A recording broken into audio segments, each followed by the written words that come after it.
three big themes at the UN. We've got Iran, we've got Brexit, and we've got climate change. Can I begin with Brexit? Boris Johnson's had to fly back. In Spain, you have very generously said that you will give benefits to Britons living in Spain, but you stress that that should be reciprocal, that Spanish people living in Britain should get the same deal. Have you had any sign that Britain is prepared to do that? Do you trust Boris Johnson to deliver that? I had the opportunity to meet him in Biarritz in the summit of G7, and we have a conversation that was really positive. I think that will guarantee the rights and also the freedom of our citizens in the UK and in Spain. Because Spain's economy is very affected by Brexit, arguably the third most affected after Britain and Ireland.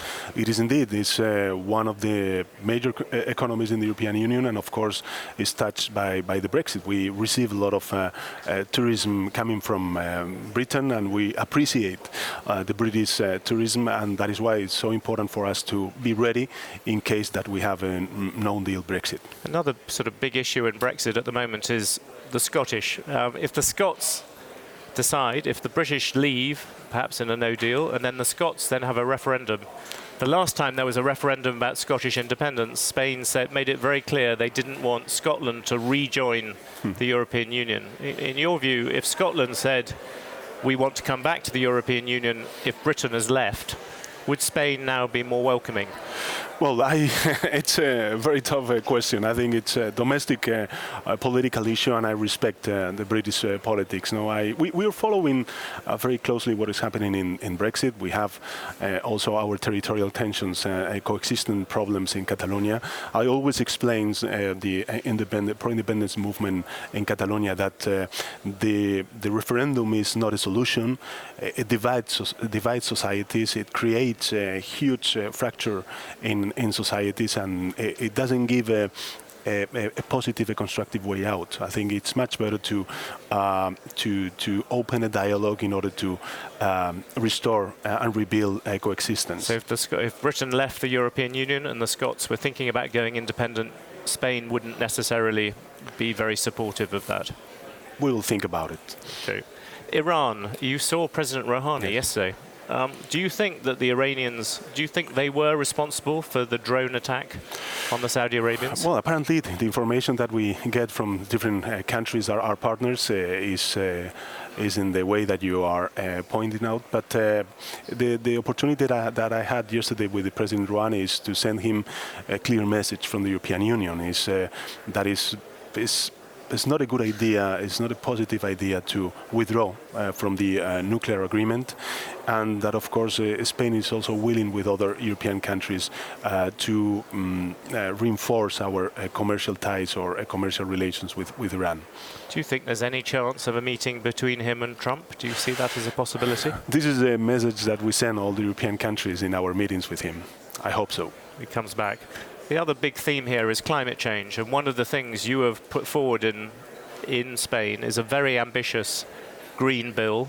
It aims to reduce emissions, I think, by 20% by 2030. Yep. You have one of Europe's biggest car industries. You know, you've also talked about getting rid of the combustion engine. Yep. Do you think this could really, some of this bill, people have complained, that would hurt the Spanish economy? Does that worry you? How would you defend that? This is a debate, not only in Spain, but also in the European industry, car industry. We are now about to open a new term in the European Commission. I think that we are about also to open the negotiations for the European Union budget for the next 5 years. And I think that we need also to put economic resources and financial resources on a fair ecological transition. And that means also not only to focus on carbon steel, which is of course very important for many countries, for instance Poland, but it's also very important to put economic resources in this transition for main industries like the car industry. But when you talk about economic resources, do you mean from the whole of Europe? Do you think Germany and people like that should contribute towards a green bill? Absolutely. Not only the countries, but also I think that we need to give a green perspective to all the European Union budget. And especially the European Investment Bank should put more resources on this issue. And do you see any sign in Europe that there is an enthusiasm to do that? You have a new regime in the Commission in Brussels. Is that going to be is that what you expect them to push? I do believe that the European Union can convert itself in the leader of the green economy in the medium term. And I do believe that the composition of the new European Commission and also the majority of the member states in the European Union believe and have this goal in mind. You talked about the Spanish economy and the effect of these new bills. The other big thing is economic reform. You have the economy is slowing a bit in Spain. What economic reforms do you want to push through most at the moment? Ecological transition. We're going to put a lot of financial resources, not only public but private resources, on ecological transition. Secondly, education. Precisely vocational training, which is one of our major, let's say, weaknesses. I think that we need to boost and to improve the quality of our vocational training. So education system, and thirdly, digitalization.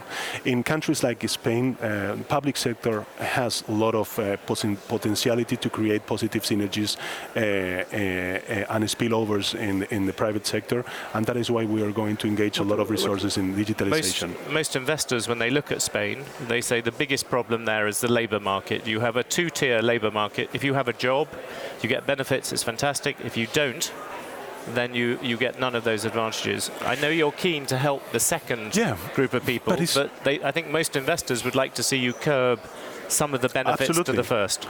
Absolutely, but it is also true that in Spain, compared to other economies in the European Union, we have 2 trade unions and we have 2 business associations. So the willingness of this fourth organization in order to rebuild the social peace and to agree in the structural transformations in the labor market is complete. I do believe that in these 4 years we will be able to reach new agreements for a new labor regulatory framework in the 21st century. And you're going into an election now. You have an election in November, a big election for Spain. Yep. You probably have to go into alliance either with Podemos or Ciudadanos, whose name is always very difficult to pronounce, but most investors would look and say Podemos is a risky one because they are less keen on the kind of economic reforms. But what happens really, John, was that we won the elections on 28th of April by far, 29%. The second political force, the right-wing party, Popular Party, had 16% of votes. So there was really no need to repeat elections. So in a way, there's irrational behavior, but by the opposition. And when I say the opposition, I don't only say Podemos or the far left, but also the right-wing political parties. I do believe that on the 10th of November we have a great opportunity to overcome this stalemate and to have stability in 4 years to make all the transformations that we need in our country. What do you see as the biggest risk to the Spanish economy? I would say in the short term, the Brexit, a no-deal Brexit, but not only for Spain, but for the global economy. And secondly, the trade war between the United States and China. We talked about Iran earlier. President Trump has been here. You've been very critical of President Trump in the past. Are you reconsidering at all, or do you think he's still a problem for the world? I do appreciate the transatlantic relation between the European Union and Spain with the United States. Above the U.S. administration or who is in charge of the U.S. administration, I do believe that we need to strengthen our relation, our transatlantic relation. We have many common interests, the U.S. and Spain, not only on the economic side, but also on cultural side, social, and also defense interests, common defense interests. So, in my opinion, and my willingness is to strengthen this relation. But you have a president at the moment who, firstly, is not entirely polite always about Spanish-speaking immigrants. Secondly, seems bent on imposing some degree of trade punishment on Europe. Surely that is a very difficult person to agree with. I regret that, for instance, I heard that Trump let's say, define the European Union as the biggest enemy of the U.S. interest. And I do believe it's the opposite. I think that for the world economy and for the world interest is to have a very positive relation between the U.S. and the European Union. And I can tell you, not only from Spain, but among all the European leaders in the European Council, I feel that this common interest to strengthening our transatlantic relation is very present and is the majority feeling among the European leaders. You mentioned the European Council. You are generally seen as an ally of President Macron, that there is a new kind of group of people trying to steer Europe and to try, in some ways, to make Europe more integrated. And Absolutely. There, Germany is the big problem. Well, no, I don't. There's some difficulties or difference with Germany, but I do believe that the Euro budget is something that we need to do it for sure, especially today with this forecast that we see in the global economy. But for instance, Germany is very positive with the idea to build a common defense strategy at the European level, to strengthening the foreign affairs side of the European Union. So in a way, always we will need Germany to rebuild and to strengthen the European Union project. One very last question. Famous thing, Francisco Franco, you are going to take his body, yes, where it is buried. What does that mean for Spain? It's a big victory of our democracy. I'm really happy, I'm really proud that our democracy made this a step forward. It was nonsense to have a monumentum for a dictatorship that made so damage to our citizens for 40 years. So, well, we hope to deliver it in the next weeks.